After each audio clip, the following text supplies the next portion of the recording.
quais são as formas, então, erradas de trabalhar com a ansiedade social? Porque, querendo ou não, então eu falei com vocês o que seria a ansiedade social, tá? O que não seria a ansiedade social, como que se mantém e os possíveis prejuízos do paciente. Então, quais são as formas erradas de trabalhar com a ansiedade social? Será que existe uma forma errada de trabalhar? A primeira coisa que às vezes alguns profissionais podem fazer de errado, vamos colocar assim, a Roselma falou que eu compartilhei. Muito obrigado, Roselma. Fico muito feliz que você tenha compartilhado. O Souza Psique também, o Luiz, falou aqui que compartilhou. Fico muito contente sabendo isso.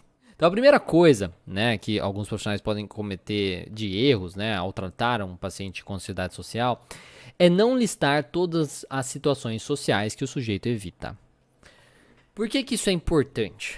Isso é muito importante, tá? Quando eu falar depois da hora de trabalhar, vai ficar mais claro. Mas isso é muito importante porque a gente precisa saber todos os eventos que o sujeito se envolve, tá? Que tem a questão da ansiedade social. Para a gente saber todos os tipos de pensamentos que ele tem envolvidos e todos os tipos de comportamentos disfuncionais que ele tem também, que mantém ele no seu problema. Então, quando você não lista todas as situações sociais que o sujeito evita, se você acha que é só uma coisa que ele evita, tá? Ah, eu vim aqui porque eu não faço apresentação na faculdade. Aí você acha que é só isso, e você só vai trabalhar com isso, você acaba perdendo oportunidades de situações mais simples de serem trabalhadas com aquele paciente. Você acaba perdendo a oportunidade de mostrar como o seu pensamento e o seu comportamento se repetem também. Depois, o próximo erro que está junto com isso é não identificar seus pensamentos disfuncionais relacionados com cada situação. Então, primeiro você precisa identificar quais situações, quais eventos que geram aí que o sujeito se envolve. Depois, quais pensamentos ele tem envolvidos com cada uma dessas situações. É muito importante que você identifique os pensamentos envolvidos, porque você precisa trabalhar ali. Você podem ter pensamentos um pouco diferentes, tá? Então, a gente precisa identificar isso para poder ali fazer o nosso trabalho melhor. Depois é não identificar os comportamentos de segurança e os pensamentos envolvidos com esses comportamentos de segurança.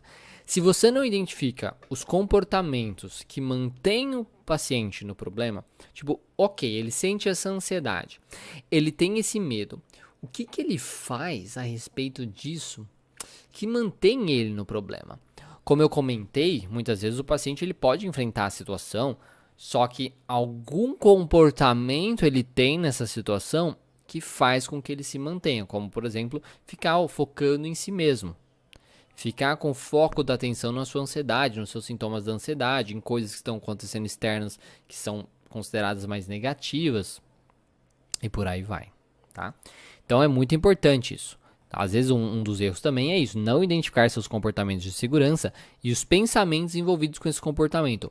O que ele pensa sobre esse comportamento? O que ele acha que vai acontecer, tá? Se ele ter esse comportamento ou se ele não tiver esse comportamento. Um outro erro é não explicar o funcionamento da ansiedade social para estimular a mudança. Então, muitas vezes o paciente chega lá e ele não sabe que ele tem ansiedade social. Ele acha que ele é uma timidez, que acha que é uma introversão, que ele acha que é todas outras coisas, tá? Explicar para o paciente o seu funcionamento, mostrar para ele como a ansiedade social funciona, explicar dentro de um modelo cognitivo como que ele funciona de certo modo, como está o seu esquema de funcionamento, o seu ciclo de manutenção da dor, como ele se mantém no seu problema, é muito importante para ele, saber que você entende do que você está falando, né? Que você sabe do que você está falando e que você sabe como ajudá-lo também. Então entra nesse processo, porque daí você consegue mostrar para o paciente, olha, eu sei como você está funcionando, eu entendo que é isso daqui, e isso daqui faz sentido para você. Então, quando você demonstra isso para o paciente, tá? Que você sabe como ele funciona, basicamente, através dos modelos cognitivos, da ansiedade social e tudo mais, você mostra para ele que você consegue ajudá-lo, que você entende ele. E depois você fala onde você vai trabalhar, de certo modo. Isso estimula bastante a mudança. Então, olha, você está funcionando dessa maneira, só que toda vez que você tem esse comportamento aqui, tá? Você mantém esse problema. Então, toda vez que você tem esses comportamentos de segurança, você está se mantendo nesse ciclo e você nunca vai sair desse ciclo se você não cortar esse ciclo. Você topa mudar? Você topa fazer diferente? Então, explicar muito bem como funciona a ansiedade social e tudo mais, aí esse ciclo de manutenção da dor para o paciente, é muito bom para estimular a mudança, para que ele queira fazer diferente. Depois, um outro erro também é não motivar o paciente para fazer o que precisa ser feito aí para mudar através de suas metas e objetivos de vida. Então você vai precisar comparar isso. Quais são os objetivos de vida dele e como seus comportamentos atuais estão impedindo ele de atingir os seus objetivos de vida. Se eu quero ser um palestrante, se eu quero ser um advogado, se eu quero ser uma pessoa que fala com outras pessoas, cara, a minha ansiedade social e o meu comportamento de evitar fazer palestras, de evitar fazer apresentações na faculdade, conversar com pessoas e tudo mais, vai me prejudicar profissionalmente. Né? Então é muito importante que a gente descubra essas metas, esses objetivos de vida e contraste com a realidade do paciente e seja bem sincero com ele. Seja bem sincero com ele. Olha, claramente, se você continuar como você está, você não vai atingir isso. Tá? A gente pode ser sincero diretamente ou através do questionamento socrático levá-lo a perceber isso. E o último erro, o único problema aí é expor o paciente em situações sociais sem o devido preparo. Para quem conhece a TCC já há algum tempo, sabe que a TCC trabalha bastante com experimentos comportamentais e exposições, onde você vai ajudar o paciente a se expor em algumas situações que ele teme. Tá?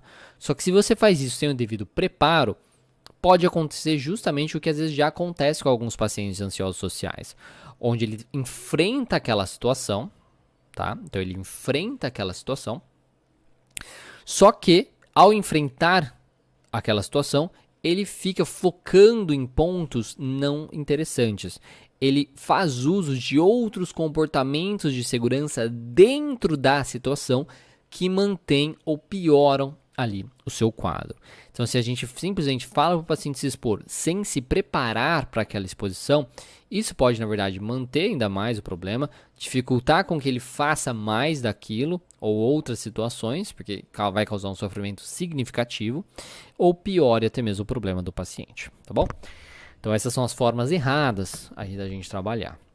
E aí, você gostou do conteúdo desse vídeo? Porque se você quiser assistir o conteúdo dessa aula na íntegra, basta acessar o meu canal de lives aqui no YouTube. Você pode encontrar o link na descrição e além dessa aula completa, você vai encontrar também muitas outras aulas para te ajudar na sua prática clínica aí da psicologia. Então clica aí embaixo e eu te vejo lá.